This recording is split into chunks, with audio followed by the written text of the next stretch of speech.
Right, hello everybody. It's time to carry on with James and the Giant Peach, where we have, if you recall, got to chapter 6. And we're at the point where James has met the strange man. He's dropped the magic beans or crystals or whatever they are. He said they were crocodile tongues, didn't he? Which I find rather strange. And he's just about to start chopping the wood when he hears Aunt Sponge shout out. He turns around and what does he see? I think we can probably guess because we know the title of the book, don't we? But let's see how it goes. Sponge! Sponge, come here once and look at this. At what? It's a peach, Aunt Spiker was shouting. What? A peach! Right up there on the highest branch, can't you see it? I think you must be mistaken, my dear Spiker. The miserable tree never had any peaches on it. There's one on it now, Sponge. You look for yourself. You're teasing me, Spiker. You're making my mouth water on purpose when there's nothing to put into it. Why, that tree's never even had a blossom on it, let alone a peach. Right up on the highest branch, you say? I can't see a thing. Oh, very funny. Ha, ha, ha. Oh, goodness gracious me. Well, I'll be blowed. There really is a peach up there. A nice big one too, Aunt Spiker said. A beauty, Aunt Sponge cried out. And at this point, James slowly put down his chopper and turned and looked across at the two women who were standing underneath the peach tree. Something is about to happen, he told himself. Something peculiar is about to happen any moment. He hadn't the faintest idea what it might be, but he could feel it in his bones that something was going to happen soon. He could feel it in the air around him, in the sudden stillness that had fallen upon the garden. Maybe that's what happens when real strong magic happens. Maybe everything goes quiet. Maybe the birds stop singing because they know something is going to happen. James tiptoed a little closer to the tree.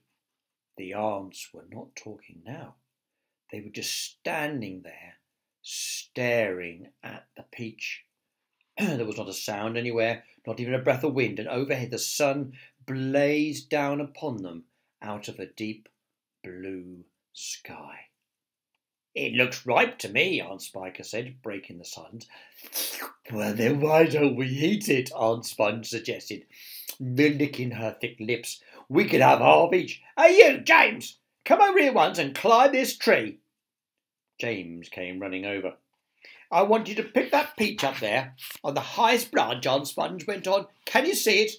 Well, yes, Aunt Sponge, I can see it.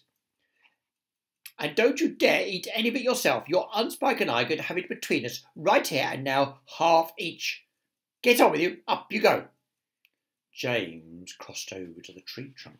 Wouldn't he be good at climbing trees? Stop, Aunt Spiker said quickly. Hold everything. She was staring up into the branches with her mouth wide open and her eyes bulging as though she'd seen a ghost. Look, she said. Look, Sponge, look. What's the matter with you? Aunt Sponge demanded. It's growing, Aunt Spiker cried. It's getting bigger and bigger. What is? The peach, of course.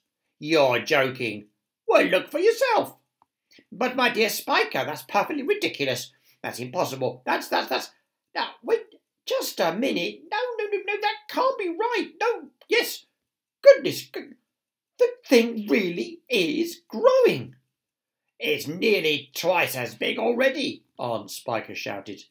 It can't be true. It is true. It must be a miracle. Watch it, watch it. I am watching it. Good heavens alive, Aunt Spiker yelled. I can actually see the thing bulging and swelling before my very eyes.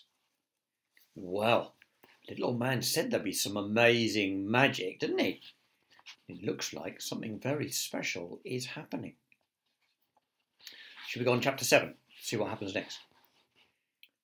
The two women and the small boy stood absolutely still on the grass underneath the tree, gazing up at this extraordinary fruit. James's little face was glowing with excitement. His eyes were as big and bright as stars. He could see the peach swelling larger and larger, as clearly as if it were a balloon being blown up. In half a minute, it was the size of a melon. In another half a minute, it was twice as big again. "Just look at it growing," Aunt Spiker cried. "Will it ever stop?" Aunt Sponge shouted, waving her fat arms and starting to dance around in circles. Now it was so big it looked like an enormous butter-coloured pumpkin dangling from the top of the tree. And as you know, pumpkins can grow very large, can't they? "Get away from that tree trunk, you stupid boy!" Aunt Spiker yelled. "The slightest shake and I'm sure it'll fall off. It must weigh 20 or 30 pounds at least." The branch the peach was growing upon was beginning to bend over further and further because of the weight. In fact, you can see it, look, there it is in the tree, looking absolutely ginormous. And you can see Aunt Spiker and Aunt Sponge underneath. Ooh, if it fell off, it might land on them. Serve them right. "Stand back!" Aunt Sponge shouted. "It's coming down. The branch is going to break." But the branch didn't break. It simply bent over more and more as the peach got heavier and heavier. And still it went on growing. In another minute, this mammoth fruit was as large and round and fat as Aunt Sponge herself, and probably just as heavy, and that means it's a pretty big peach, doesn't it? "It has to stop now," Aunt Spiker yelled. "It can't go on forever." But it didn't stop. Soon it was the size of a small car, and it reached halfway to the ground.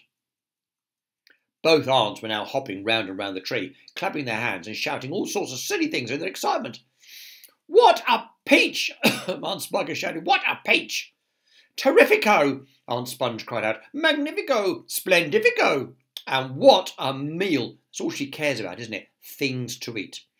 "It's still growing. I know, I know." As for James, because he's still there, then wouldn't think so, would you? He was so spellbound by the whole thing, he could only stand and stare and murmur quietly to himself, "Isn't it beautiful?" You see, he sees that it's a nice thing, not just something to be greedy about. "It's the most beautiful thing I've ever seen." "Shut up, you little twerp!" Aunt Spiker snapped, happening to overhear him. "It's none of your business."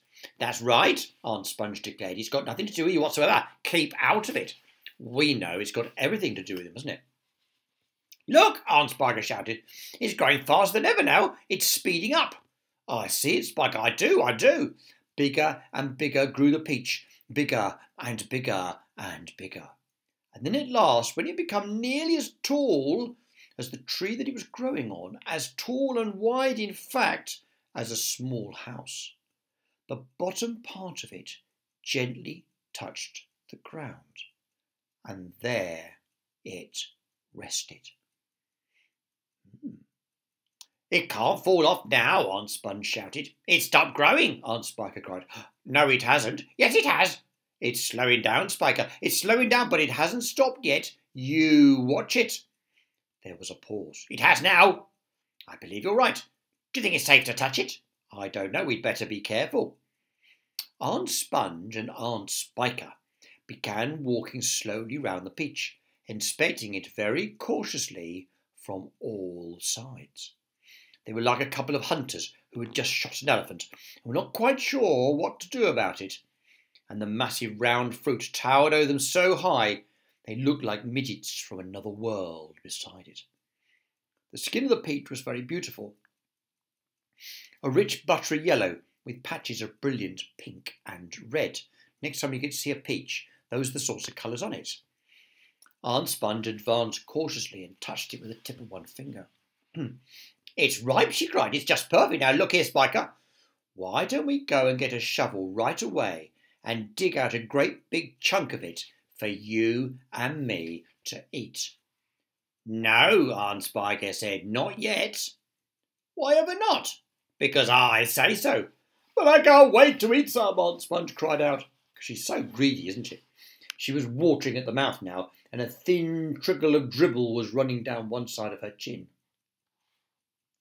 My dear Sponge, Aunt Spiker said slowly, winking at her sister and smiling a sly, thin-lipped smile. There's a pile of money to be made out of this, if we only handle it right. You wait and see. What wicked plan has she got up her sleeve? Because she's always up to no good, I reckon, don't you? So that's chapter 6 and 7. So next time I come read to you, it'll be chapter 8, and we will see whether Aunt Spiker actually makes lots and lots of money and what will actually happen to them. Because something exciting is going to happen soon, I think. I hope you're enjoying this story. Be happy. I'll talk to you very soon.